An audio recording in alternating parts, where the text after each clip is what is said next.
علما دي عوامو ته نه وایم عوامو ته به یوه خبر کو علماو یو عالم چې بحر رایق ملا ده په یوه مسله کې عتاب ده که عقاب ده اول جل کې دا یوه مسله ده درې ځایونو کې بېلې بېلې خبرې کوي نو څه پروا کوي چې یو عالم اوس زه یم او عبدالجبار شیخ صاحب ده چې الحمدلله ټول د لوګر علماو ته احترام لرم د سره مې ځکه ډېر مناسبت ده ډېره وسیع علمي تحقیق یې ده ځکه خوند راکوي ټول علما ډېر خوند راکوي وسیع تحقیق کوي چې یو عالم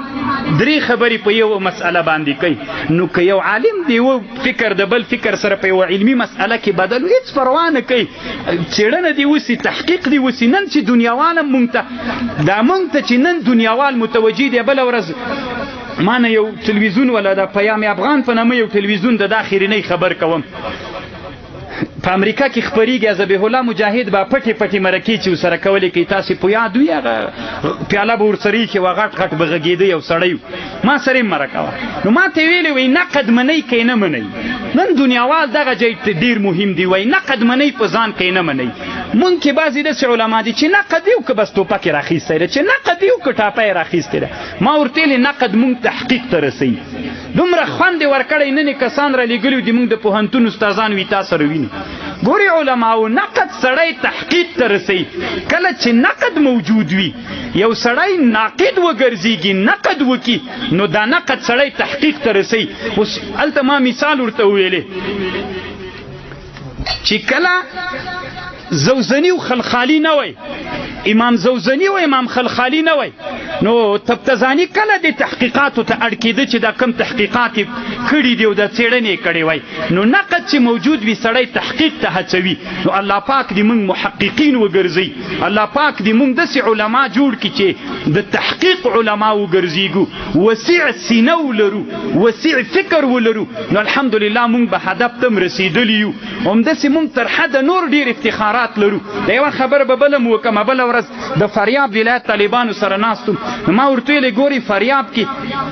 یو لوی عالم دنیا کې تېر سوی یوسف فریابي ورته وایي دا د امام بخاري استاذ ده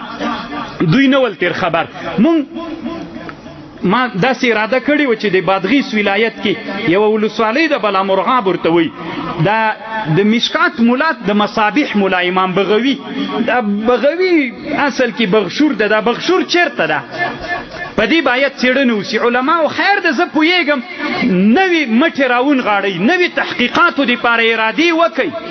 دا بغشور چیرته ده ما چې کومه څېړنه کړې ده چونکې هغه ساحه مې لیدلې نه ده دا پېښور څه ده دا اصل کې پرشور ده سړی فکر کوي د نن نه سوونه کاله مخکې پېښور ځا درلودله دا ساحې که تاسې فکر وکړئ د ورسک طرف ده هغه ډین چې ده کوم دغه ساحې چې دلته محمود غزنوي رحمه الله کومه پېښور چې فتح نو د پېښور دپاره چې لویه هدیره وقف کړې ده هغه هم په دغه ساحه کې ده نو دغه پرشور ده پېښور پرشور ده شور یعنی کورونا کم ځکه له کورونا ډک تاسې چې هلته د سپین ږیرو د پېښور نه پوښتنه وکړئ تحقیق مال الهند ابو ریحان البیروني چې کله د محمود غزنوي لښکرې د کابل نه پرشور ته ځي د لمغان په لاره باندې نو هلته پرشور یادوي سړی به وایي پرشور نو دغه بغشور شور کله چې سړی بلامرغاب ته لاړ سي د بادغیس دلته بعضې داسې ساحې دي چې هغه ټولې کورونا کې دي چې کله د امام بغوي د په منطقه باندې علما بحث کوي وایي هلته ونه بیخي سته ده نه یوه ونه هم شتون نه لري بیخي ونې سته ده نه ځکه کورونا کوم ځکه کې ونې